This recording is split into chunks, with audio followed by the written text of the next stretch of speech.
If you really want validation, if you really want to test your product, you're going to have to talk to people. At the end of the day, they're the ones using your product, they're the ones, purchasing whatever it is that you're selling. So at some point, you're going to have to interact with them. Now that you've set your scenarios, you'll need to find some users for your testing sessions. It happens quite a lot in that you create this mystical user persona and then only to find that they don't exist. If you have a website that's meant for new moms who've just had a baby, you don't want to be grabbing like a 50-year-old grandpa off the streets because it's probably not going to be very relevant to him. To find these people, consult your user personas to sort out what users you'll want to be testing with. Now, we're just going to note down details of our participants in the next chunk of the Google Doc.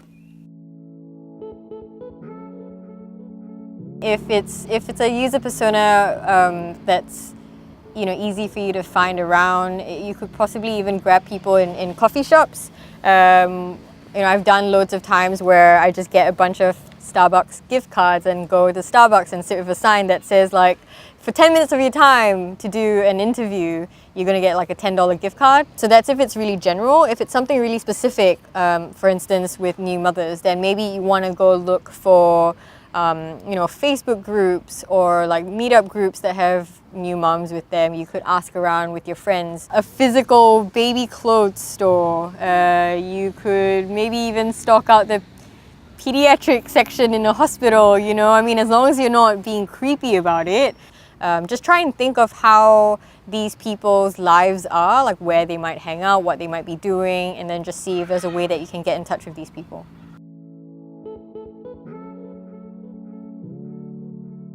So you should ideally try and line up 6 to 7 because there are going to be people that might pull out, drop out, disappear, or give you really shaky results.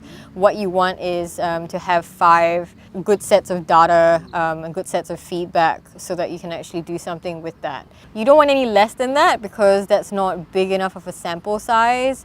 You can have more than that, but you don't want to get 60 people because that's going to take so much time and a lot of sorting through the results. What I would do is just to summarize what it is that I'm looking for. So I would say something along the lines of, I'm doing a 20-minute user test or a 45-minute user test with new mothers to test out this product that we've been building. For your time, you're going to get a $10 Starbucks gift card. Is this something you'd be interested in doing? So you just set the context for them, tell them what you're looking for and how it's relevant to them, and then give them a sort of incentive so that they'll say yes.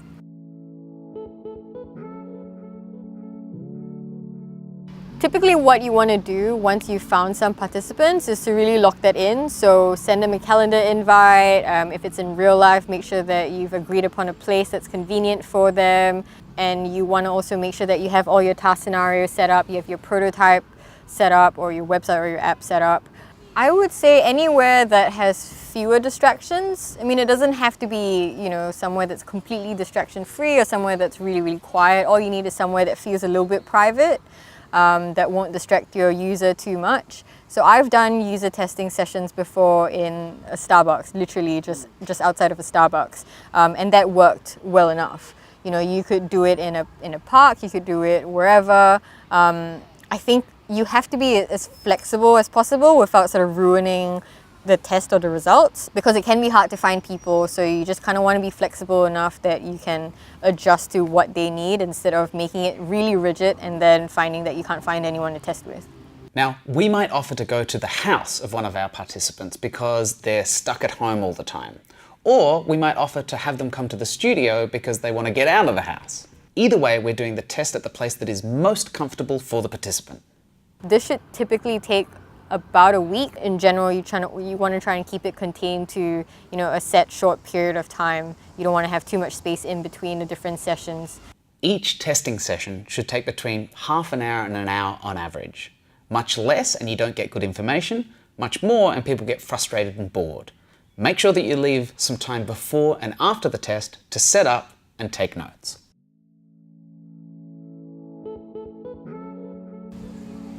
If you have set out user persona and you can't quite find the user that you're looking for, but you found a bunch of people that are similar enough, then through testing it, you might find that these are actually the people that you're looking for, which then is really great because just by doing some user testing, you've realized that you've been targeting the wrong target audience all along. Because if these are the people that are going to be using your app or purchasing your products and you can't find them to test them, how are you going to find them to sell to them? If you've done this right, you've got your 5 or so participants with their contact details and a place and time to do the test. A lot of people get a bit stuck or they get a bit intimidated. This is your opportunity to get really creative and try and figure out how to reach these people. You know, there's a bit of thrill that comes with just approaching random people, and if you do it enough, you get really used to it and you find that people are not that scary. They can be really friendly, they can be nice, they can be funny, they can be really, really helpful. And after a while, that becomes the good part of it. So it might be scary at first, but once you get into it, you realize it's really not that bad and you'll probably enjoy it.